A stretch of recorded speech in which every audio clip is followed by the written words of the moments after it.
Hi everybody, it's time to do something very different. We have grown, and as we've grown, some beautiful things have happened. And the most important thing that has happened to us is the people. And that is why we come up with this amazing thing called People of Kickstart. Without them, Kickstart will not be what it is today, and it will never become what it should become going forward in the future. Keeping this in mind, I want to introduce you to somebody very special, very close to my stomach, right? Because it's the food, and a man who is also responsible for me gaining a lot of weight at Kickstart with his culinary skills. Started as a security guard and then transformed himself to a most amazing vegetarian cook. Then he also did a lot of the chicken and the fish. But for us at Kickstart, he's like the heartbeat. Every morning at 5, you will see lights are on in the kitchen. There's one man doing it every day in and day out. That is one and only Mailari. For that, I would like to give this as a simple tribute to this amazing soul for which there is no price, there is no price tag, there is no big incentive per se, monetarily. But you need to understand the man from where he's coming from and what he does and why he does this day in and day out. Come rain, shine or wind. Morning, Mailari is there, the kids are out to practice. Before they go out, he's up with the kitchen. He's up for his demonstration and display of his amazing love for the children and the great culinary skills that he's picked up to keep children happy day in and day out. And we are not far. We are also standing in the queue with plates in our hands saying, Mailari, give me more. It gives me a great pleasure to talk to somebody who's the heart of Kickstart, one of the most important people. So in this episode of People of Kickstart, we're going to meet somebody so special, and this is one and only our Mailari. Namaskara Mailari. ನಮಸ್ಕಾರ sir. So Mailari, ಹಾಂ sir ಹೇಳಿ. ಯಾವಾಗ ನೀವು ಇದಕ್ಕೆ ಬಂದಿದ್ರಿ? Kick ಸ್ಟಾರ್ಟಿಗೆ sir. ಯಾವ ground, ಎಲ್ಲಿ? ನಾನು JP ನಗರದಾಗ ಸರ್. ನಾನು ಇದ್ದಿದ್ದು ಫಸ್ಟ್ ಅರಕೆರೆಯಲ್ಲಿದ್ದೆ. ಅಲ್ಲಿಂದ ನಾನು ಸಿಲ್ಕನ್ಸ್ ಅಂದ್ಬಿಟ್ಟು ಒಂದು ಏಜೆನ್ಸಿ ಸೆಕ್ಯೂರಿಟಿಗೆ ಹೋಗ್ತಾ ಇದ್ದೆ. ಆವಾಗ ನನಗೆ ತೊಗೊಂಬಂದ್ಬಿಟ್ಟು JP ನಗರದಲ್ಲಿ ಕಿಕ್ ಸ್ಟಾರ್ಟ್ ಫುಟ್ಬಾಲ್ ಗ್ರೌಂಡಿಗೆ ತೊಗೊಂಬಂದು ಹಾಕಿದ್ರು. 2016 ಆಮೇಲೆ ನವಂಬರ್ 2ನೇ ತಾರೀಕು ನಾನು ಕಿಕ್ ಸ್ಟಾರ್ಟಿಗೆ ಫಸ್ಟ್ ಅಂದರೆ ನೋಡ್ಕೊಂಡು ಹೋಗಕ್ಕೆ ಬಂದಿದ್ದೆ ಸರ್. ಅವ್ರ ಏಜೆನ್ಸಿ ಕಡೆಯಿಂದ ನಾನು ಕರ್ಕೊಂಡ್ಬಂದು ಈ ಗ್ರೌಂಡಲ್ಲಿ ಬಂದು ಡ್ಯೂಟಿ ಮಾಡ್ಬೇಕು ಅಂತ ಹೇಳಿದರು. ನಾನು ಅವತ್ತು ನೋಡ್ಕೊಂಡು ಹೋಗಕ್ಕೆ ಬಂದಾಗ ಆಮೇಲೆ ನೀವು ಲಕ್ಷ್ಮಣ್ ಸರ್ ಇಬ್ಬರು ಇದ್ರಿ. ಇವರು ಏಜೆನ್ಸಿಯವ್ರು ಬಂದ್ಬಿಟ್ಟು ಇಲ್ಲ ಮೈಲಾರಿ ಸೆಕ್ಯೂರಿಟಿ ಡ್ಯೂಟಿ ಮಾಡೋಕ್ಕೆ ಬಂದಿದ್ದಾನ ಅಂತ ಅವ್ರು ಹೇಳಿದರು. ಆಮೇಲೆ ಲಕ್ಷ್ಮಣ್ ಸರ್ ಏನಂದರು, ನಮಗೆ ಬೇಡ ಅವನು, ನಮ್ಗೆ ಆಗಲ್ಲ, ಬೇರೆ ಯಾರನ್ನಾರು ತೊಗೊಂಬಂದು ಹಾಕಿ, ಇಲ್ಲಾಂದ್ರೆ ನಾವು ಅಡ್ಜಸ್ಟ್ ಮಾಡ್ಕೊತೇವೆ ಹೋಗಿ ಅಂದರು.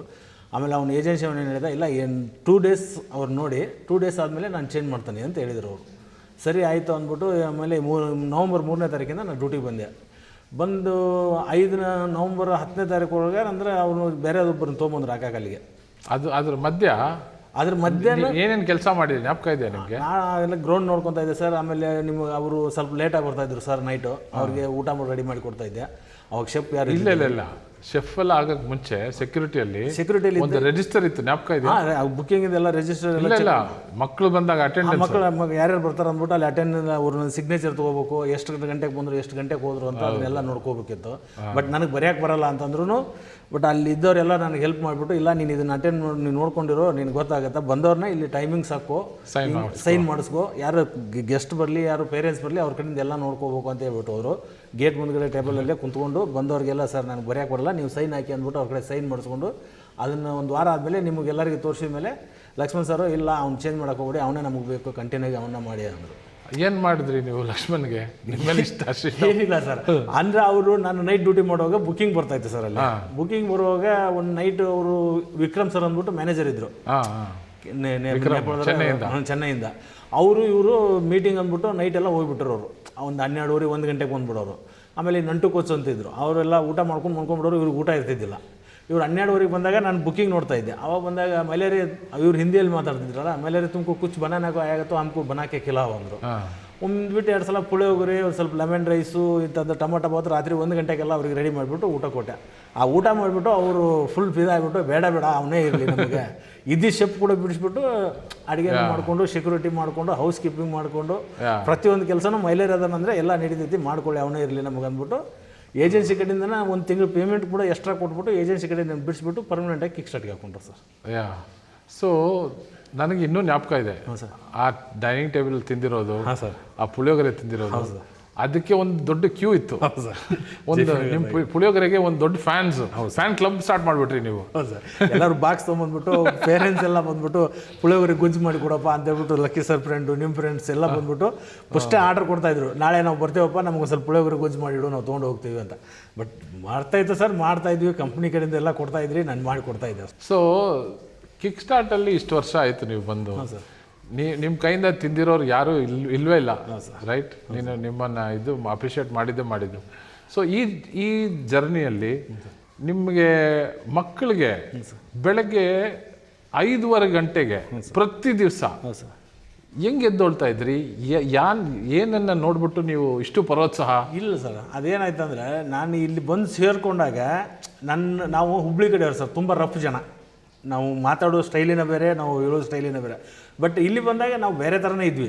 ನಾನು ಬಂದು 30 ವರ್ಷ ಆಯ್ತು ಬೆಂಗಳೂರಿಗೆ, ಆದರೆ ಇಲ್ಲಿ ಕಿಕ್ ಸ್ಟಾರ್ಟಿಗೆ ಬಂದು ಇವಾಗ 10ನೇ ವರ್ಷ, 20 ವರ್ಷ ನಾನು ಬೇರೆ ಕಡೆ ಕೆಲಸ ಮಾಡಿದ್ದೀನಿ. ಈ ಕಿಕ್ ಸ್ಟಾರ್ಟಿಗೆ ಬಂದಾಗ ಜೆ.ಪಿ. ನಗರದಾಗ ನಾನು ಡ್ಯೂಟಿ ಮಾಡುವಾಗ ಅಷ್ಟೊಂದು ಇದ್ದಿದ್ದಿಲ್ಲ ಸರ್ ನನಗೆ.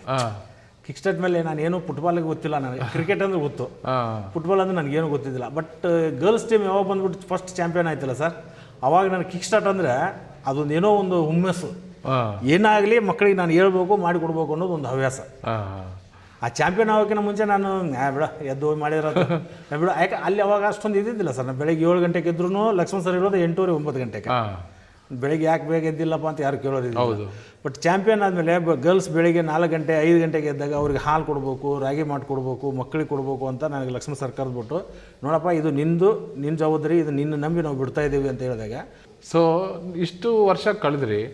ಸೊ ಪ್ರತಿಯೊಬ್ಬರದ್ದು ಒಂದೊಂದು ಜ್ಞಾಪಕ ಇರುತ್ತೆ. ಹೌದು, ಕೆಲವ್ರದ್ದು ಒಳ್ಳೆ ವಿಚಾರಗಳು ನಿಂತ್ಕೊಳ್ಳುತ್ತೆ, ಇಲ್ಲ ಕೆಲವು ಕಡೆ ಜಗಳ ಮಾಡಿರೋದು ನಿಂತ್ಕೊಳ್ಳುತ್ತೆ. ಸೊ ಪ್ರತ್ಯಕ್ಷವಾಗಿ ನನ್ನ ಕಡೆಯಿಂದ ಒಂದು ತುಂಬ ಆಳದಿಂದ ನಿಮಗೆ ಭಾವನೆ ಕೊಟ್ಟಿರೋದು ಅಂಥ ಒಂದು ವಿಷಯ ಏನಾದರೂ ಇದೆಯಾ ಸರ್? ನಾವು 2 ವಿಷಯ ನೆನಪಲ್ಲಿ ಇಟ್ಕೊಂಡಿದ್ದೇವೆ. ಏನಂದ್ರೆ, ಒಂದು ನಮಗೆ ಮನೆಯಲ್ಲಿ ಹೆಂಗೆ ದೊಡ್ಡವರು ಯಜಮಾನರು ಅಂತಿರ್ತಾರೋ ಆ ಥರ ನೀವು ನಮಗೆ, ನಾವು ಏನೋ ತಪ್ಪು ಮಾಡಿದ್ರು ಅದು ತಪ್ಪು ಅಂತ ಹೇಳೋಕ್ಕೆ, ಅಕಸ್ಮಾತ್ ನಾವು ಏನೋ ಒಳ್ಳೇದು ಮಾಡಿದ್ರು ಇವತ್ತು ನಿನ್ನಿಂದ ಒಳ್ಳೇದಾಗಿದೆಪ್ಪ, ನಮ್ಮ ಮನೆತನಕ ಈಗ ಮನೇಲಿ ಈಗ ಅಪ್ಪ ಇದ್ರೆ ಹೆಂಗೆ ಹೇಳ್ತಿರ್ತಾರೆ, ಮಗ ತಪ್ಪು ಮಾಡಿದಾಗ ತಪ್ಪು ಮಾಡೋಕೆ ಹೋಗ್ಬೇಡ ಮಗ, ಅದು ತಪ್ಪು ದಾರಿ ಹಿಡಿಬೇಡ ಅಂತ ಹೇಳೋದು ತಂದೆ ಕೆಲಸ. ಒಳ್ಳೇದು ಮಾಡಿದಾಗ ನನ್ನ ಮಗ ಒಳ್ಳೇದು ಮಾಡಿದನಪ್ಪ ಅಂತ 4 ಜನಕ್ಕೆ ಹೇಳ್ಕೊಳ್ಳೋದು ಅದು ಈಸಿ ಕೆಲಸ. ಅದನ್ನೇ ನೀವು ಮಾಡ್ತಾಯಿದ್ದೀರ ನಮಗೆ. ಅದು ನಿಮ್ಮಿಂದ ನಾವು ಅದನ್ನು ಇದು ಮಾಡಿಲ್ಲ, ಆದರೆ ನೀವು ಅದನ್ನು ನಮಗೆ ಕೊಡ್ತಾಯಿದ್ದೀರ ಪ್ರೀತಿನ. ಹಿಂಗೆ ಇರಬೇಕು ನೀನು, ಹಿಂಗೆ ಮಾಡ್ಬೇಕು ನೀನು, ಈ ಕಂಪ್ನಿಗೆ ಇದು ನಂದಲ್ಲ ಕಂಪ್ನಿ ನಿಂದು ಅಂದ್ಕೊಂಡು ನೀನು ಮಾಡಿ ಹಿಂಗೆ ಅಂತ ನೀವು ನಮಗೆ ಅದನ್ನು ಕೊಡ್ತಾ.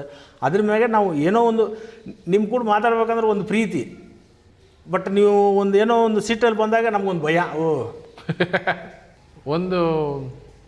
ಒಂದು ವಿಚಾರ ಗೊತ್ತಾ, ಕೆಲವೊಮ್ಮೆ ಊರ ಕಡೆ ಹಬ್ಬ ಇರುತ್ತೆ, ಇಲ್ಲ ಒಂದು ಮದುವೆ ಇರುತ್ತೆ, ಹೋಗ್ತೀರಾ. ಅವಾಗ ಹೋದಾಗ ಕೆಲವು ಸರಿ ನಾನೇ ಬೈದಿದ್ದೀನಿ, ಏನು ಮೇಲಾರಿ ಆವಾಗ ಮದುವೆ ಆಗ್ತಾಯಿದೆ ಇದು. ಅದಕ್ಕೆ ಮೂಲ ಕಾರಣ ಏನಂತ ನೀವು ಅರ್ಥ ಮಾಡ್ಕೊಂಡ್ರಾ? ಅಂದರೆ ಇಷ್ಟೊಂದು ಮಕ್ಕಳಿದ್ದಾರೆ ಇಲ್ಲಿ ಮನೆಯಲ್ಲಿ, ಅದನ್ನು ಜವಾಬ್ದಾರಿ ನೀನು ಕೊಟ್ಟಿದ್ದೀವಿ. ಬಟ್ ನೀನು ಪದೇ ನೀನು ಬಿಟ್ಟು ಹೋದರೆ, ಇವಾಗ ಮನೆತನ ಅನ್ನೋದು ನೀನು ಹೊತ್ಕೊಂಡು ಮಾಡುವಾಗ ನೀನು ಬಿಟ್ಟು ಹೋದರೆ ಇಲ್ಲಿ ಹಾಳಾಗತ್ತೆ. ಇದ್ರ ಮೇಲೆ ನಿನ್ನ ಜವಾಬ್ದಾರಿ ಇದ್ದರೆ ನಿನ್ನ ಕಾನ್ಸೆಪ್ಟ್ ಇದ್ರ ಮೇಲೆ ಇರಬೇಕು. ಅದು ಏನೋ ಯಾವಾಗೋ ನೀನು ಮುಂದೆ ಸಿಗುತ್ತದ, ಇದು ಸ್ವಲ್ಪ ಮಿಸ್ಟೇಕ್ ಆದರೂ ಇದು ಸಿಗಲ್ಲ ಅನ್ನೋ ಒಂದು ಕಾನ್ಸೆಪ್ಟಲ್ಲಿ ನೀವು ನಮಗೆ ಅಲ್ಲಿ ಹೋಗಬೇಡಪ್ಪ, ಇದನ್ನು ನೋಡ್ಕೋ, ಇದು ನಿಂದು ಇಲ್ಲೇ ಇರು, ಆಮೇಲೆ ಹೋಗು ಅಂತಂದು ಮುಂದೆ ಇದೆ ನೀನು ಮಾಡ್ಕೊಳ್ಳೋದು. ಮುಂದೆ ಜನ ಬರ್ದಂದಾಗ ನೀನು ಫ್ರೀ ಆಗ್ತೀಯ, ನೀನು ಫ್ರೀ ಆದಾಗ ನೀನು ಎಲ್ಲಿ ಹೋದ್ರೂ ನಾವು ನೀನು ಕೇಳಲ್ಲ. ಇವಾಗ ಜನ ಇಲ್ಲ, ನೀನು ಇದ್ದು ಮಾಡ್ಕೋಬೇಕು, ಇದ್ದು ನೀವು ನೋಡ್ಕೋಬೇಕು ಮನೆತನ ಅಂತ. ಇಲ್ಲ, ನೀವು ಇನ್ನೊಂದು ವಿಷಯ ಅರ್ಥ ಮಾಡ್ಕೊಂಡಿಲ್ಲ. ನೈಟಲ್ಲಿ ಒಂದಿಷ್ಟು ರಸಮ್ ಕೊಡ್ತೀರ. ಆ ರಸಮ್ ಇಲ್ಲ ಅಂದರೆ ನೈಟ್ ನಿದ್ದೆ ಬರೋಲ್ಲ ನಮಗೆ. ಏನಿಲ್ಲ ಸರ್, ಅದು ಯಾರೋ ಏನೋ ಸಬ್ಜಿ ಮಾಡ್ತಾರೆ, ಇದು ಮಾಡ್ತಾರೆ. ನಾವು ಒಳ್ಳೆ ಊಟ ನಮ್ಮ ಅದೇನೋ ಅದು ಅನ್ನಪೂರ್ಣೇಶ್ವರಿ ಆಶೀರ್ವಾದ ಅಂತ ಹೇಳ್ಬೋದು.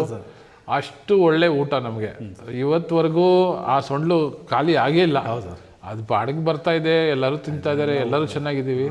ಅದಕ್ಕೆ ತುಂಬ ಮುಖ್ಯವಾದ ಕಾರಣ ನೀವು. ಸೊ ಒಂದೊಂದು ಸತಿ ಏನಾಗುತ್ತೆ, ಇದು ರಸಮ್ ಬರಲ್ವಾ ನಮಗೆ, 3 ದಿವಸ 10 ದಿವಸ ರಸಮ್ ಬರಲ್ವಲ್ಲ, ಅದು ಒಂದು ಬೇಜಾರು. ಆಮೇಲೆ ಅದಿಲ್ಲದೆ ಅದೇನೋ ನೋಡಿ ಅಭ್ಯಾಸ ಆಗೋಯ್ತು. ಸೊ ಮೈಲಾರಿ ಇಲ್ಲ ಅಂದರೆ ಕಿಚನ್ನಲ್ಲಿ ಒಂದು ಜೀವನ ಇಲ್ಲ ಇದ್ದಂಗೆ. ಏನೋ ಒಂದು ಎಲ್ಲ ಮಾಡ್ತಾರೆ, ಇದು ಮಾಡ್ತಾರೆ ಬಟ್ ಮೈಲಾರಿ ಇದ್ರೇ ಇದು ನಾನು ಮಾತ್ರ ಇಲ್ಲ, ಲಕ್ಷ್ಮಣ್ ನೈಟಲ್ಲಿ ಕೂತ್ಕೊಂಡು ಇಲ್ಲೇ ಡಿನ್ನರ್ ಮಾಡೋದು ನಾವು ಪ್ರತಿ ದಿವಸ. ಸೊ ಅವರು ಹಿಂದಿಯಲ್ಲಿ ನನಗೆ ಹೇಳ್ತಾರೆ, ಅವನ ಥರ ಅವನು ಏನೇ ಇರಲಿ ಅವನ ಸ್ಟೈಲೇ ಸ್ಟೈಲು, ಅವ್ನು ಇಲ್ಲ ಅಂದರೆ ಆಗಲ್ಲ. ಸೊ ಇಷ್ಟು ನಮಗೆ ಹೊಂದಾಣಿಕೆ ಆಗಿಬಿಟ್ಟಿದೆ. ಇದರಲ್ಲಿ ಈ ನಮ್ಮ 10 ವರ್ಷದಲ್ಲಿ ನಿಮಗೆ ಮನಸ್ಸಿದ್ದು ಟಚ್ ಆಗಿರೋ ವಿಷಯಗಳು ಏನಾದರೂ ಇದೆಯಾ? ನಿಮಗೆ ಮುಟ್ಟಿರೋ ಅಂಥ ವಿಷಯಗಳು, ನಿಮ್ಮ ಬಗ್ಗೆ ಕಾಳಜಿ ಆಗಿರಲಿ, ನಾವು ಪ್ರೀತಿ ಆಗಿರಲಿ, ಯಾವುದಾದ್ರು ಒಂದು ಜ್ಞಾಪಕ ಇಟ್ಕೊಂಡಿರ್ತೀರಾ? ಇಲ್ಲ ಸರ್, ಅದು ಜ್ಞಾಪಕ ಯಾವುದಾದ್ರು ಒಂದು ಘಟನೆ, ಒಂದು ವಿಷಯ ಅಂಥದ್ದಂದ್ರೆ ಏನಿಲ್ಲ ಸರ್. ನನಗೆ ತುಂಬ ಇದು ಆಗಿದ್ದಂದ್ರೆ ಒಂದು ಸಲ ಅಮ್ಮಗೆ ಹುಷಾರಿದ್ದಿದ್ದಿಲ್ಲ. ಅದು ನೈಟ್ 11 ಗಂಟೆ 12 ಗಂಟೆ ಆಗಿತ್ತು. ಬಟ್ ಸಾರ್ ಇಲ್ಲಿ ಇದ್ದಿದ್ದಿಲ್ಲ. ನಿಮಗೊಂದು ಫೋನ್ ಮಾಡಿದ್ದೆ ನಾನು, ನೀವು ಅನ್ಕೊಂಡಿದ್ರೆ ಜ್ಞಾಪಕ ಇಲ್ಲ ನನಗೆ. ಅಮ್ಮಗೆ ಹುಷಾರಿಲ್ಲ ಸರ್, ನನಗೆ ಹೋಗಲೇಬೇಕು ಅಂತೇಳಿ. ಬಟ್ ಆ ಟೈಮಲ್ಲಿ ಅಷ್ಟೊಂದು ಶೆಫ್ ಯಾರಿದ್ದಿಲ್ಲ, ಯಾಕೆ ಕಿಚನ್ ಫಸ್ಟ್ ಅಲ್ಲಿ ಇತ್ತು ಸರ್ ನಮ್ಮದು. ಅದು ಆ ಕಡೆ ಇತ್ತು. ನೀವು ನೇಪಾಳಕ್ಕೆ ಹೋಗಿದ್ರಿ ಅನ್ಕೊಂತ ನಾನು. ಬಾಸ್ ಕೂಡ ಫೆಬ್ರವರಿ 7ನೇ ತಾರೀಕು 5ನೇ ತಾರೀಕು ಸರ್, ಅದು ನೆನಪಿದೆ ನನಗೆ. ಅವಾಗ ನೀವು ಬಾಸು ಅಲ್ಲೇ ನೇಪಾಳದಾಗ ಇದ್ರಿ, ಮೇಡಮ್ ಅದೆಲ್ಲರೂ. ಬಟ್ ನಾನು ಹೇಳಿದಾಗ ನೀವೇನಂದ್ರೆ, ಆಯಿತು ನೋಡಪ್ಪ ಅಲ್ಲಿ ಕಿಚನಲ್ಲಿ ಯಾರಿಲ್ಲ ಅಂತ, ಹೆಂಗೆ ನೀನು ಹೋದ್ರಿ ನೈಟ್ ಟೈಮಲ್ಲಿ? ಯಾಕೆ ಅವಾಗ ಅಷ್ಟೊಂದು ಶಿಫ್ಟ್ ಇದ್ದಿಲ್ಲ, ಶಾಂತಿ ಬರ್ತಾ ಇದ್ಲು. ಬಟ್ ಬೆಳಿಗ್ಗೆ ನಾನೇ ಬಂದು ಮಾಡಬೇಕು, ಮಧ್ಯಾಹ್ನ ಅವಳು ಮಾಡ್ತಿದ್ಲು, ನೈಟಿಗೆ ನಾನೇ ನೋಡ್ಕೋಬೇಕಿತ್ತು. ಅಂದಾಗ ಅವತ್ತು ನನಗೆ ಎಮರ್ಜೆನ್ಸಿ ಬಂತು. ಎಮರ್ಜೆನ್ಸಿ ಬಂದಾಗ ನಿಮಗೆ ಫೋನ್ ಮಾಡಿದೆ ನಾನು. ನಿಮಗೆ ಫೋನ್ ಮಾಡಿದಾಗ ನೀವು ಫೋನ್ ಬಿಜಿ ಬಂತು, ನೀವು ಇದ್ದಿಲ್ಲ. ಆಮೇಲೆ ಲಕ್ಕಿ ಸರಿಗೆ ಫೋನ್ ಮಾಡಿದೆ. ಲಕ್ಕಿ ಸರ್ ಫೋನ್ ಮಾಡಿದಾಗ ಲಕ್ಕಿ ಸರ್ ಸಡನ್ನಾಗಿ ಕಾಲ್ ತೆಗೆದ್ರು. ಯಾಕಪ್ಪ ಅಂದರು. ಭಯ ಅಂದರು. ಇಲ್ಲ ಸರ್ ಹಿಂಗಾಗಿದೆ. ಸರಿಪ್ಪ, ಅಮ್ಮನಕಿನ್ನ ಮುಖ್ಯ ಯಾವುದಿಲ್ಲ, ನೀನು ಹೋಗ್ಬಿಟ್ಟು ಬಾ, ಅದೇನೇ ಇರಲಿ ನಾನು ಕಿಕ್ ಸ್ಟಾರ್ಟಲ್ಲ ನೋಡ್ಕೊತೀನಿ. ನಿನಗೆ ನನಗೂ ಅಮ್ಮ ಇದ್ದಾರೆ, ನಿನಗೂ ಅಮ್ಮ ಇದ್ದಾರೆ. ಅಮ್ಮ ಅಂದರೆ ಎಲ್ಲರಿಗೂ ಒಂದೇ, ನೀನು ಬಿಡಕ್ಕೆ ಹೋಗ್ಬೇಡ. ಫಸ್ಟ್ ಏನು ನಿನಗಿಲ್ಲ ಅಂದರೆ ರಾಜೇಶಿಗೆ ಫೋನ್ ಮಾಡಿಬಿಟ್ಟು ಇವಾಗ ಒಂದು ಬುಕ್ ಮಾಡಿಸ್ಕೊಂಡ್ಬಿಟ್ರು. ರಾಜೇಶ್ ಸರ್ಗೆ ಫೋನ್ ಮಾಡಿದೆ ಆ ಟೈಮಲ್ಲಿ. URL ರಾತ್ರಿ 11:30ಗೆ ಒಂದು ಬಸ್ ಇತ್ತು ಸರ್. URL ಬುಕ್ ಮಾಡಿ 850 ರೂಪಾಯಿ ಇತ್ತು ಅದು. ಅದನ್ನು ಬುಕ್ ಮಾಡಿಬಿಟ್ಟು ಇಲ್ಲಿಂದ ಕ್ಯಾಬ್ ಬುಕ್ ಮಾಡಿಸಿ ರಾಜೇಶ್ ಸರ್ ಅಲ್ಲೇ ಮನೇಲಿದ್ದರು ಅವರು. ಅಲ್ಲಿಂದ ಇದ್ದುಕೊಂಡು ಇಲ್ಲೆಲ್ಲ ನನಗೆ ರೆಡಿ ಮಾಡಿಸಿ, ನಾನು 11 ಗಂಟೆಗೆಲ್ಲ ಮೆಜೆಸ್ಟಿಕ್ ಹೋಗಿ ರೀಚ್ ಆಗೋಗಿ ಮಾಡಿ, ಅಮ್ಮಗೆ ಹುಷಾರಿದ್ದಿಲ್ಲ. ಆ KMC ಅಲ್ಲಿ ಹುಬ್ಳಿ KMC ಆಗಿದ್ವಿ. ನೈಟ್ 3 ಗಂಟೆಗೆಲ್ಲ ಹೋಗ್ಬಿಟ್ಟು ನಾನು ಅಮ್ಮನ ರೀಚ್ ಆಗೋಂಗೆ ಮಾಡಿಕೊಟ್ರು ಸರ್ ಕಿಕ್ ಸ್ಟಾರ್ಟಿಂದ ನನಗೆ. ಲಕ್ಷ್ಮಣ್ ಸರು, ರಾಜೇಶ್ ಸರು, ನೀವು ಕೂಡ. ನನಗೆ ಅದು ಇವಾಗ ಇನ್ನೂ ಆದರೂ ಅದು ತುಂಬ ನನಗೆ, ಈಗ ಅಮ್ಮ ಇಲ್ಲ, ಅದೊಂದು ಸಲ ನೆನಪು ಬಂದಾಗ ತುಂಬ ಫೀಲಿಂಗ್ ಆಯಿತು. ಅಂಥ ಟೈಮಲ್ಲಿ ಕೂಡ ನನಗೆ ಇಷ್ಟೊಂದು ಹೆಲ್ಪ್ ಮಾಡಿದ್ರಲ್ಲ. ಬಾ ನಿಮ್ಮ ಅಮ್ಮಗೆ ಹುಷಾರಿಲ್ಲ ಅಂದರೆ ಬೆಳಗ್ಗೆ ಎದ್ದೋಗಿ ನಾವು ಇಲ್ಲಿದ್ದೀವಿ, ನೇಪಾಳದಾಗ ಇದೀವಿ, ಇಲ್ಲಿ ಯಾರಿಲ್ಲ, ನಿನ್ನ ನೋಡ್ಕೊಂಡು ಹೋಗಕ್ಕೆ ನಿನ್ನೆ ನಾವು ಬಿಟ್ಟು ಬಂದೀವಿ ಅಂತ ಯಾರು ಇದು ಮಾಡಲಿಲ್ಲ. ನನಗೆ ಹಿಂಗಾಗಿದೆ ಸರ್ ಪ್ರಾಬ್ಲಮ್ ಅಂದ ತಕ್ಷಣ ನಾನು ನೈಟ್ 11:30 ಒಳಗೆ ನಾವು ಹೋಗ್ಬಿಟ್ಟು ಮೆಜೆಸ್ಟಿಕ್ ರೀಚ್ ಮಾಡಿಸಿದ್ರು ರಾಜೇಶ್ ಸರ್. ಕರೆಕ್ಟ್. ನನಗೆ ಅದೊಂದು ತುಂಬ ಇದು ಸರ್. ಅದನ್ನು ಯಾವಾಗ ನೆನಪು ಅಂದರೆ ಕಿಕ್ ಸ್ಟಾರ್ಟಿಂದ ನನಗೆ ಈ ಥರ ಒಳ್ಳೆಯದಾಗಿದೆ. ನಾನು ಕಿಕ್ ಸ್ಟಾರ್ಟಿಂದ ಯಾವತ್ತೂ ನನಗೇನಾಗಿಲ್ಲ ಸರ್. ನಾನು ಬಂದನೇ ನಿಜವಾಗ್ಲೂ ನಾನು ಹೊರಗಡೆ 20 ವರ್ಷ ದುಡ್ದಿದ್ದೀನಿ. 20 ವರ್ಷ ದುಡ್ದು ಸಂಪಾದನೆ ಮಾಡ್ಕೊಂಡಿದ್ದೀನಿ, ಇಲ್ಲ ಅಂತಲ್ಲ. ಬಟ್ ಕಿಕ್ ಸ್ಟಾರ್ಟಿಗೆ ಬಂದಮೇಲೆ ಒಂದು ಏನೋ ಹಿಂಗೆ ಇರಬೇಕು ನಾವು. ಯಾಕಂದ್ರೆ ನಿಮ್ಮನ್ನು ಲಕ್ಷ್ಮಣ್ ಸರ್ನ ಎಲ್ಲ ನೋಡಿಬಿಟ್ಟು ನಾವು ಬೆಳಿಬೇಕು ಅಂದರೆ ಹಿಂಗೆ ಇರಬೇಕು, ಖರ್ಚು ಮಾಡಬೇಕು ಅಂದ್ರೆ ಹಿಂಗೆ ಖರ್ಚು ಮಾಡಬೇಕು. ಇದನ್ನ ಇಟ್ಕೊಂಡ್ರೆ ನಾವು ಮುಂದೆ ಜೀವನದಾಗ ಮುಂದೆ ಬರೋಕ್ಕೆ ಸಾಧ್ಯ. ನಾವೆಲ್ಲರೇ ನಮ್ಮ ಕಡೆಗೆ ದುಡ್ಡಿದೆ ಅಂದ್ಬಿಟ್ಟು ನಾವು ರಾಜಾನ ಅಂತ ಹೇಳಿದ್ರೆ ಆಗಲ್ಲ ಅನ್ನೋದು. ಯಾಕೆಂದರೆ ನಿಮ್ಮ ಹತ್ರ ಈಗ 10 ವರ್ಷದಿಂದ ನಾನು ಇದೇನಲ್ಲ, ಈ 10 ವರ್ಷದಿಂದ ನಿಮ್ಮನ್ನ ಲಕ್ಷ್ಮಣ್ ಸರ್ ನೋಡ್ಕೊಂಡು ನನಗೆ ತುಂಬ ಎಕ್ಸ್ಪೀರಿಯೆನ್ಸ್ ಆಗಿದೆ ಸರ್. ನಾನು ಹೆಂಗೆ ನಡಿಬೇಕು, ಹೆಂಗಿರ್ಬೇಕು ಅನ್ನೋದು ನನಗೆ ತುಂಬ ಇದು ಮೈಂಡಲ್ಲಿ ಕುಂತಿದೆ. Thank you Mylari. ಅದೇ ವಿಷಯದಲ್ಲಿ ಇನ್ನೊಂದು ವಿಷಯ ನಾನು ಹೇಳೋಕ್ಕೆ ಇಷ್ಟಪಡ್ತೀನಿ. ನಿನ್ನ ಹತ್ರ ಒಂದು ಶಿಸ್ತಿದೆ, ಶಿಸ್ತಿಗಿಂತ ಜಾಸ್ತಿ ಒಂದು ಭಕ್ತಿ ಇದೆ. ಪ್ರತಿಯೊಂದು ಸತಿ ಆಯುಧ ಪೂಜೆ ಆದಾಗ ಕುಂಬಳಕಾಯಿ ಹೊಡೆಯೋದು ನೀನೇ. ಕರೆಕ್ಟ್. ಯಾರು ಏನು ಮಾಡ್ತಾರೋ ಇಲ್ವೋ, ನನಗೆ ಆ ಪೂಜೆ ಬಗ್ಗೆ ಅಷ್ಟು ಇದು ಇಲ್ಲದೆ ಇರ್ಬೋದು ಬಟ್ ನನಗೆ ಅಷ್ಟೊಂದು ಇದು ಕೊಡಿಸಿದ್ದೀರಾ, ನಂಬಿಕೆ. ಬಟ್ ನೀನು ಮಾಡೋದು ನೋಡಿದ್ರೆ ಆ ಕುಂಬಳಕಾಯಿ ಸುತ್ತಿ ಅಲ್ಲ ಮೈಲಾರಿ, ನನ್ನ ಕಣ್ಣಲ್ಲಿ ಲೈಫ್ ಪೂರ್ವಕ ನಾನು ಜ್ಞಾಪಕ ಇಟ್ಕೊಂಡಿರ್ತೀನಿ. ಬಿಕಾಸ್ ನಮ್ಮ ಸುಮಾರು ಗಾಡಿಗಳು ನಿಲ್ತಿರ್ತದೆ. ಯಾವಾಗ 3 ಗಾಡಿ ಇತ್ತು, 1 ಕಾರ್ ಇತ್ತು, ಇವಾಗ ಇಷ್ಟು ಗಾಡಿ ಬಂದಿದೆ, ಇಷ್ಟು ಜನರು ಬಂದಿದ್ದಾರೆ. ಸೊ ಎಲ್ಲರಿಗೂ ಏನಂದರೆ ಮೈಲಾರಿ ಅಂದರೆ ಒಂದೇ ಥರದ, ಯಾವಾಗಲೂ ಡಿಪೆಂಡಬಲ್ ಆಗೋ ಥರ, KMF ತುಪ್ಪ ಥರ. ಅದು ಯಾಕೆ ಅದು ಶುದ್ಧತನ ಯಾವಾಗಲೂ ಇರುತ್ತೆ. ರೈಟ್. ಯಾಕೆ ಹೇಳ್ತೀನಿ ಅಂದರೆ this is something I have learn from you Mailari. ಕಲಿಯೋದು ಇಬ್ಬರು ಕಡೆಯಿಂದ. ಬಿಕಾಸ್ ನಿಮ್ಮ ಮನಸ್ಸಿದೆಯಲ್ಲ ಯಾವುದು ಮಾಡಿದಾಗ, ಅದು ಇಷ್ಟು ಪ್ಯೂರ್ ಆಗಿ ಇದ್ಕೊಂಡು ಮಾಡೋದು ನಾನು ನಿಮ್ಮಿಂದ ಕಲ್ತಿದ್ದೀನಿ. ಸೊ ಅದಕ್ಕೆ ನಾನು ತುಂಬ ಧನ್ಯವಾದ ಅಂತ ಹೇಳ್ಕೊಬೇಕು. ಇಲ್ಲ ಸರ್, ಹಾಗೇನಿಲ್ಲ. ನೀವು ನನಗೆ ಕೊಟ್ಟಿರೋ ಒಂದು ಜವಾಬ್ದಾರಿ ಮೇಲೆ ನಾನು ಇದನ್ನು ಸದ್ಯದಿಂದನೇ ನೀವು ನನ್ನ ಮೇಲೆ ನಂಬಿಕೆ ಇಟ್ಟು ನೀನು ಮಾಡ್ತೀಯ ಅಂತ ಹೇಳಿ ನನ್ನ ಮೇಲೆ ಅದು ಎಷ್ಟೋ ಕಷ್ಟ ಇರಲಿ ಮಹಿಳೆಯರು ಒಬ್ಬ ಮಾಡ್ತಾನಂದರೆ ನಮ್ಗೆ ಯಾವುದು ಚಿಂತೆ ಇಲ್ಲ. ಎಷ್ಟು ಅದಕ್ಕೆ ನನ್ನ ಮುಂದ್ಗಡೆ ಅಂದಿಲ್ಲ, ನನ್ನ ಹಿಂದ್ಗಡೆಗೆ ನೀವು ಮಾತಾಡಿದ್ರೆ ಮಹಿಳೆಯರು ಇದ್ದಾನಂದರೆ ಕಿಕ್ ಸ್ಟಾರ್ಟಲ್ಲಿ ಕಿಚನಲ್ಲಿ ನನ್ನ ಮಗನೂ ಬೇಡ, ಅವನು ಒಬ್ಬ ಸಾಕು, 100 ಜನ ಅಲ್ಲಿ 200 ಜನ ಇದ್ದರೂ ಅಡುಗೆ ಮಾಡ್ಕೊಂಡು ಹೋಗ್ತಾನೆ ಅನ್ನೋ ಅಂಥದ್ದು ಒಂದು ಬಿಟ್ಟು 10 ಸಲ ನೀವು ಎಲ್ಲರ ಹತ್ರ ಹೇಳಿದಿರ. ಅದನ್ನ ಎಲ್ಲರೂ ಬಂದು ಶೇಖರ್ ಸರ್ ಹಿಂಗಂದ್ರು, ಲಕ್ಷ್ಮಣ್ ಸರ್ ಹಿಂಗಂದ್ರು ನಿನ್ನ ಬಗ್ಗೆ, ನೀನು ಅಷ್ಟೊಂದು ಫೇವ್ರೇಟ್ ಇಲ್ಲ ಹಂಗೆ ಹಿಂಗಂದ್ರೆ ನಾನು ಹೇಳಿದೆ ನೋಡಪ್ಪ, ನನ್ನ ಮನಸ್ಸಿನ ಪ್ರಕಾರ ನಾನು ಫೇವ್ರೇಟ್ ನನಗೆ. ಬಟ್ ನಮ್ಮ ಸಾರಿಗೆ ನನ್ನ ಮೇಲೆ ಅಷ್ಟೊಂದು ನಂಬಿಕೆ ಇದೆ ಅಂದರೆ ಇನ್ನೂ 200 ಜನ ಬರಲಿ ಬಿಡು, ನನಗಿಬ್ಬರು ಹೆಲ್ಪರ್ ಕೊಟ್ಟು ಸಾಕು, ನಾನು ಮಾಡ್ಯಾಕೆ ನಾನು ರೆಡಿ ಇದ್ದೀನಿ. ಯಾಕೆ ಅವ್ರು ಫಸ್ಟ್ಗೆ ನನ್ನ ಸೆಕ್ಯೂರಿಟಿಯಿಂದ ನನ್ನ ಕಿಚನ್ಗೆ ಹಾಕ್ಬೇಕಾರೆ ಏನು ಹೇಳಿದ್ರು, ಎಲ್ಲ ನಿನ್ನ ಮಕ್ಕಳು ನಿನ್ನ ಮನೆತನ ಹೆಂಗೆ ನೋಡ್ಕೊಂಡು ಹೋಗುತ್ತೆ ಆ ಥರ ನೋಡ್ಕೊಂಡು ಹೋಗ್ಬೇಕಪ್ಪ ಇದನ್ನ ಅಂತ ಹೇಳಿದರು. ಹೌದು, ಈ ವಿಷಯದಲ್ಲಿ ನಾನು ಒಂದು ವಿಷಯ ಹೇಳೋಕ್ಕೆ ಇಷ್ಟಪಡ್ತೀನಿ ಮೈಲಾರಿ. ನಾನು ಸುಮಾರು ಸರಿ ನೋಡಿದ್ದೀನಿ, ಬಿಕಾಸ್ ನೈಟಲ್ಲಿ ನಾನು ಹೋಗೋದು ಲಾಸ್ಟ್, ನಾನು ಮೋಸ್ಟ್ ಆಫ್ ದ ಟೈಮ್. ನೀವು ಬರೋವಾಗ ನೀನು ಊಟನೂ ಮಾಡಿರಲ್ಲ, ಬೆಳಗ್ಗೆ ಹೋಗಿರ್ತೀಯ, ಅಲ್ಲೇ ಮೆಟ್ರೋಲ್ ಏನು ತಿಂತೀರೋ ಏನೋ ಗೊತ್ತಿಲ್ಲ, ಏನು ಸಿಗಲ್ಲ ಸರ್ ತಿನ್ನಕ್ಕೆ. ಸೊ ಇಲ್ಲಿ ಬರೋ ಅಷ್ಟಿಗೆ ಸಮ್ಟೈಮ್ಸ್ 11 o'clock 12 o'clock ಆಗಿಬಿಡುತ್ತೆ. ಮಳೆ ಇದ್ರೂ ಸರಿ, ಚಳಿ ಇದ್ರೂ ಸರಿ, ಇಲ್ಲಿ ಸ್ವಲ್ಪ ಊಟ ಇರುತ್ತೆ, ಅದನ್ನು ಬಿಸಿ ಮಾಡಿ ತಿನ್ಕೊಂಡು ಆ ಶ್ರದ್ಧೆ ಇದೆಯಲ್ಲ ಮಾಡೋದು ಕೆಲಸ, ಇದನ್ನೇ ನಾವು ಎಲ್ಲರಿಗೂ ತಿಳಿಸ್ಕೊಡ್ಬೇಕು. ಈ ಮಾಧ್ಯಮದಿಂದ ನಾವು ಇದು ಮಾಡ್ತಾ ಇರೋದಂದರೆ ಪ್ರಪಂಚಕ್ಕೂ ಸರಿ, ನಮ್ಮ ಇದಕ್ಕೂ ಸರಿ, ನಮ್ಮ ಕಿಕ್ ಸ್ಟಾರ್ಟ್ಗೂ ಸರಿ, ಎಲ್ಲರಿಗೂ ಗೊತ್ತಾಗಬೇಕು. ಇಂಥ ಒಂದು ವ್ಯಕ್ತಿ ಇಂಥ ಕಾಳಜಿ ತಗೊಂಡು ಆ ಒಂದು ಹುಣಸೆ ಹಣ್ಣನ್ನು 100 ರೂಪಾಯಿದು ತಗೊಂಡ್ರು ಅಷ್ಟೇ, 150 ರೂಪಾಯಿ ತಗೊಂಡ್ರು ಅಷ್ಟೇ, ಅಂಥ ಒಂದು ಡೆಡಿಕೇಶನಿಂದ ಚಿಕ್ಕ ವಿಷಯ ಎಲ್ಲ ನೋಡ್ತೀಯಲ್ಲ ಮೈಲಾರಿ. ಅದನ್ನ ಮಾಡಿದ್ರೆ ಸರ್ ನಾವು ಇನ್ನೂ 10 ಮಕ್ಕಳು ಕರ್ಕೊಂಡ್ಬಂದ್ಬಿಟ್ಟು ಊಟ ಹಾಕ್ಬೋದು ಇಲ್ಲಿ. ಕರೆಕ್ಟ್. ಇವಾಗ ನಾವು 50 ರೂಪಾಯಿದ್ದು ತೊಗೊಂಬಂದ್ರೂ ಮಕ್ಕಳು ಊಟ ಮಾಡ್ತಾರೆ, 100 ರೂಪಾಯಿ ತೊಗೊಂಬಂದ್ರು ಮಕ್ಕಳು ಊಟ ಮಾಡ್ತಾರೆ. ಬಟ್ ಆ 100 ರೂಪಾಯಿ ತೊಗೊಂಬಂದಾಗ ನಮ್ಮ ಹತ್ರ ಇರೋ ಮಕ್ಕಳಿಗೆ ಇನ್ನೂ 10 ಮಕ್ಕಳಿಗೆ ಊಟ ಕಮ್ಮಿ ಆಗುತ್ತೆ. ಕರೆಕ್ಟ್. ಅದೇ 50 ರೂಪಾಯಿ ತೊಗೊಂಬಂದ್ಬಿಟ್ಟು ಇವಾಗ ನಾವು ಇನ್ನೂ 10 ಮಕ್ಕಳನ್ನ ಜಾಸ್ತಿ ಕರ್ಕೊಂಬಂದ್ಬಿಟ್ಟು ಊಟ ಹಾಕಿದ್ರೆ ನಾವು ಊಟ ಹಾಕೋದು ನಮ್ದೊಂದು ಕರೆಕ್ಟ್ ಕಲೆ ಇಲ್ಲಿ. ಹೌದು ಹೌದು, ನಾವು ಇರೋದೇ ಅದಕ್ಕೆ. ಕಿಕ್ ಸ್ಟಾರ್ಟಲ್ಲಿ ಇರೋದು ಊಟ. ಎಲ್ಲ ಪ್ರತಿಯೊಬ್ಬರು ಎಲ್ಲರೂ 10 ಗಂಟೆಗೆ ಮನೆಯಿಂದ ಬಂದ್ರು ಇಲ್ಲಿ ಊಟ ಮಾಡ್ತಾರೆ. ಕರೆಕ್ಟ್. ಬೆಳಿಗ್ಗೆ 5 ಗಂಟೆಗೆ ಬಂದವನು ಇಲ್ಲೇ ಊಟ ಮಾಡ್ತಾನೆ. ಕರೆಕ್ಟ್. ಯಾಕೆ ಮನೆಯಾಗ 10 ಗಂಟೆ ಮನೆ ಬಿಟ್ಟು ಬರ್ಬೇಕಾದ್ರೆ ಯಾರು ಊಟ ಮಾಡಿ ಬರಲ್ಲ. ಯಾಕೆ ಕಿಕ್ ಸ್ಟಾರ್ಟ್ ಹೋದ್ರೆ ಏನೋ ಕೊಡ್ತಾರಪ್ಪ, ಕಿಕ್ ಸ್ಟಾರ್ಟ್ ಸಿಗುತ್ತೆ ನಮಗೆ. ಅದೇ ಲಾಸ್ಟಲ್ಲಿ ಬ್ರೆಡ್ ಆಮ್ಲೆಟ್ ಸಿಗುತ್ತಪ್ಪ ನಮಗೆ ಅಂತಾರ, ಅದೇ ಹಂಗೆ ನಾವು ಕೊಡ್ತೀವಿ. ಅದೇ ಅದೇ ನಾನು ಇನ್ನೊಂದು ವಿಷಯ, ಇವಾಗ ಇಷ್ಟು ಎಲ್ಲ ಸೀರಿಯಸ್ ಆಗಿ ಮಾತಾಡಿದ್ವಿ. ಈ 10 ವರ್ಷದಲ್ಲಿ ತುಂಬ ನಿಮಗೆ ನಗು ಬರೋ ಅಂಥ ಒಂದು ಏನಾದರೂ ತುಂಬ ಹಾಸ್ಯದ ಒಂದು ಸಂಭಾವನೆ ಅವ್ರ ಸಿಚುವೇಶನ್ ಏನಾದರೂ ಇದೆಯಾ? ಅಂದರೆ ಆಸೆ ಅನ್ನೋಕ್ಕೇನು ಸರ್, ನೀವು ಡ್ಯಾನ್ಸ್ ಮಾಡುವಾಗ ತುಂಬ ಖುಷಿ ಬರುತ್ತೆ ಸರ್. ನಿಜವಾಗ್ಲು ನಾವು ನಾವು ಓನರು, ನಾನು MD, ನಾವು ಶಿವ ಅನ್ನಲ್ಲ. ಯಾವುದೋ ಒಂದು ಮ್ಯೂಸಿಕ್ ಇರಲಿ, ಯಾವುದೋ ಒಂದು ಹಬ್ಬ ಇರಲಿ, ಏನೋ ಒಂದಿರಲಿ, ನಾವ್ಯಾರು ಡ್ಯಾನ್ಸ್ ಮಾಡಿಲ್ಲ ಅಂದ್ರೆ ಪರವಾಗಿಲ್ಲ, ಮೇಡಮ್ ಕರ್ಕೊಂಡು ನೀವು ಡ್ಯಾನ್ಸ್ ಮಾಡೋ ನಮಗೆ ತುಂಬ. ನನ್ನ ಫೋನಲ್ಲಿ ಇನ್ನೂ ಇಡುವೆ ಅದಾವು. ನಮ್ಮ ಮನೇಲಿ ಹೋಗ್ಬಿಟ್ಟು ನಮ್ಮ ವೈಫ್ ಕೂಡ ಕುತ್ಕೊಂಡು ತೋರಿಸಿ ನಗ್ತಾ ಇರ್ತೇನೆ ನಾನು. ನೋಡಿ ನಮ್ಮ ಸರ್ ಈ ಥರ ಮಾಡಿ ನಮ್ಮನ್ನೆಲ್ಲ ನಗಿಸ್ತಾರ ಅಂತ ಹೇಳ್ಬಿಟ್ಟು. ಕರೆಕ್ಟ್. ನಮಗೆ ಅದು ನೀವು ಯಾವುದೋ ಒಂದು ಫಂಕ್ಷನ್ ಮಾಡ್ತಾ ಇದ್ದರೆ ನೀವು ಡ್ಯಾನ್ಸ್ ಮಾಡೇ ಅಂತ ನಮ್ಗೆ 100ಕ್ಕೆ 100 ಗ್ಯಾರಂಟಿ ಇರುತ್ತಲ್ಲ. ಆವಾಗ ನಮ್ಗೆ ಅದು ಖುಷಿಯಲ್ಲಿ.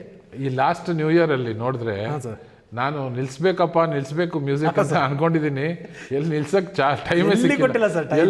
ಎಲ್ಲರೂ ಡ್ಯಾನ್ಸ್ ಮಾಡ್ತಾ ಇದ್ದಾರೆ. ಈ ವರ್ಷ ಪ್ರತಿಯೊಬ್ಬರು ನ್ಯೂ ಇಯರಲ್ಲಿ ಈ ಚಿಕ್ಕ ಮಕ್ಕಳಿಂದ ಹಿಡ್ಕೊಂಡು ನಾನು ಬಂದು 9-10ನೇ ವರ್ಷ ಒಂದು ದಿವಸ ಕಿಕ್ ಸ್ಟಾರ್ಟಲ್ಲಿ ಸ್ಟೆಪ್ ಹಾಕಿಲ್ಲ. ನಾನು ಚಾಂಪಿಯನ್ ಆದ್ರೂ ಕೂಡ ಸ್ಟೆಪ್ ಹಾಕಿಲ್ಲ.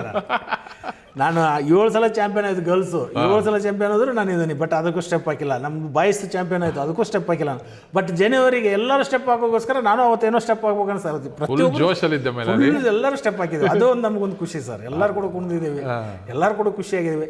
ಬಟ್ ಪರ್ಸ್ನಲ್ ಆಗಿ ಅಂದರೆ ಏನೋ ಒಂದು ಫಂಕ್ಷನ್ ನಡೀತಿದೆಯಪ್ಪ ಅಂದರೆ ಅಲ್ಲಿ ನಮ್ಮ ಶೇಖರ್ ಸರ್ ಡ್ಯಾನ್ಸ್ ಮಾಡ್ತಾರೆ ಅನ್ನೋದು ಒಂದು ಕನ್ಫರ್ಮ್ ಆಗಿರುತ್ತೆ.